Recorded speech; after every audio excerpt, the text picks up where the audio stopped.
Hi folks, today I want to talk about this term I just discovered, which frankly, I can't even believe it's real.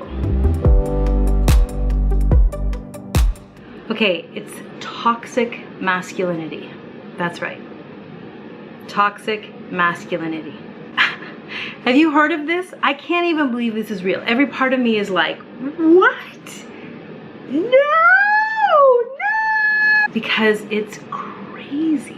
This is a term, I'm so saddened to say, is not only real, but the feminist movement uses this to describe the stereotypical raging, angry, shut down, aggressive, gun-toting, women-murdering, male. It reminds me of the 1960s when they used to define women as hysterical, when all women were hidden inside of them was this deep hystericalness. So we have this term like toxic masculinity, which is pretty much as damaging as that statement, and horrifically coming from the feminist movement. Okay, so here's all the things that I need to say. Many of you have heard about me talk about anger and the necessity of anger and the beauty of anger. And a big part of the necessity and beauty of anger is learning how to express it properly. Now, you need to know that anger is private and it's a consultant for yourself, but it is fundamentally where you are going to find your no and your boundaries. That's what anger is, your no and your boundaries. And this is essential if we are going to live in our yes. If we are going to understand true right action, we're going to need to know where the yes is. It's impossible to know where the yes is if you don't know where the no is. And if we continue this crazy bullshit, like creating terms like toxic masculinity, we are never going to allow the men in our society and our culture to express anger, therefore express real boundaries.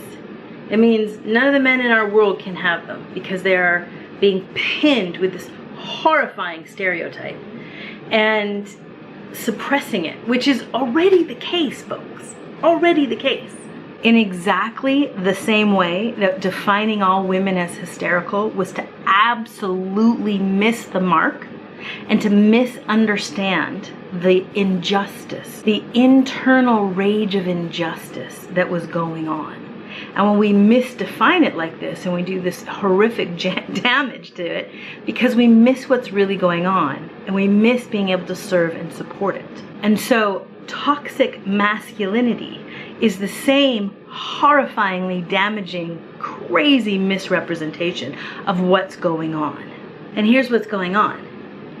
Patriarchy is harming both genders equally. It harms the women because it makes us neurotic and crazy and entirely focused on crazy things, and it makes men unactualized. It damages men in the same way, in the sense that it makes them unactualized, unarticulated, kind of dead inside. That's the force of patriarchy. And so when we have this massive repressive movement, repressing all of our injustice, our voice, our agency, we get a boiling pot of frustration. And without any real life skills and real tools on how to navigate that frustration and that anger, we're gonna get this explosiveness. Okay, so it's important to know that most of the men in our societies are walking around terrified of their own anger, completely repressing it because they have a running story that every woman in their lives have been harmed in some way by male anger. And to miss that this is actually happening is to be completely blind to reality. Now, what happens here is that our men lose their boundaries because they don't have any access or agency to anger. So therefore they lose their boundaries. And that anger festers and becomes frustration and boils and boils and boils and then explodes. And anger isn't the issue, the repression is the issue.